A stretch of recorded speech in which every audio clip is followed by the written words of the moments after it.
kuwani waa cutubyo ka mid ah ciidanka dhulka oo ka tirsan ciidanka xoogga dalka Soomaaliya waxay san kala raacayaan meelaha ay ku dhumaaleysanayaan maleeshiyaadka argagixisada ee Al-Shabaab Al-Qaacida.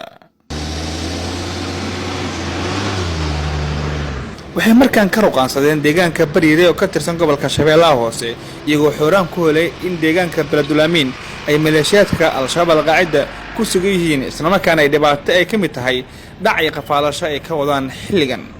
ciidanka ayaa durba gaaray waxayna weerar aan waqti badan qaadan ku dileen 5 ka tirsanaa maleeshiyaadkii la soo qalday argagixisada ahaa iyo horjoogihii watay.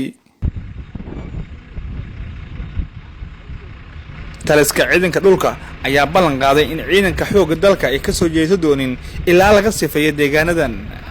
howlgaladan socda runtii waa howlgallo guud ahaan ciidanka xoogga dalka Soomaaliyeed oo ka wado meelaha cadowgu ku dhuumaleysanayo nimankan nabadiidka oo ummadda Soomaaliyeed u diiday muxuu ahaa ii sheegay nolosha iyo badqabka u diiday doonayana dhiigooda inuu runtii uu ku daadiyo si macna darro ah maalkoodana uu ku qaato muxuu ahaa ii sheegay si aan banaanayn. marka waxaad ogtihiin sida aad la socoteenba maalmihii ugu dambeeyay guud ahaan gobolada dalka meelaha ay uga sugan yihiin nimanka nabadiidka ah ayay howlgalladu ka socdeen ciidanka xoogga dalka Soomaaliyeed ka waday. shalay ugu dambeysay waxay ka qabatay tuulooyin iyo magaalooyin muxuu ahaa hoos yimaada muxuu ahaa ii sheegay degmada Boqol oo ay kamid tahay meesha la yiraahdo muxuu ahaa ii sheegay Mooragaabey oo ay kamid tahay muxuu ahaa Jaceyl la helay.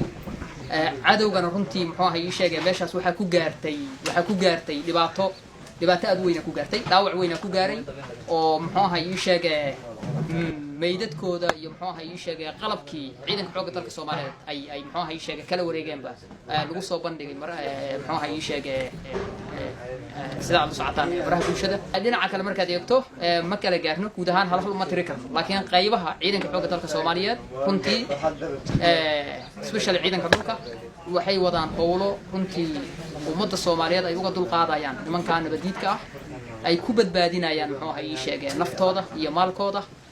ma jirto wax qasaaraha uu soo gaaray dadka ku nool deegaanka Beledulaamin oo horay dhibaato iyo qafaalasho u hayeen kooxdan argagixisada ee Al-Shabaab Al-Qaacida.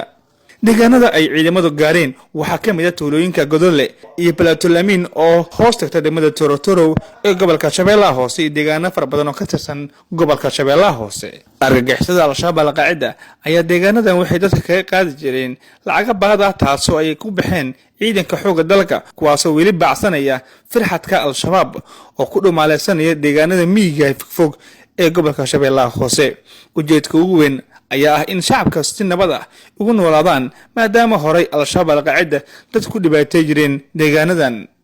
Cabdinaasir Dahir Sabriye, warbaahinta qaranka Muqdisho.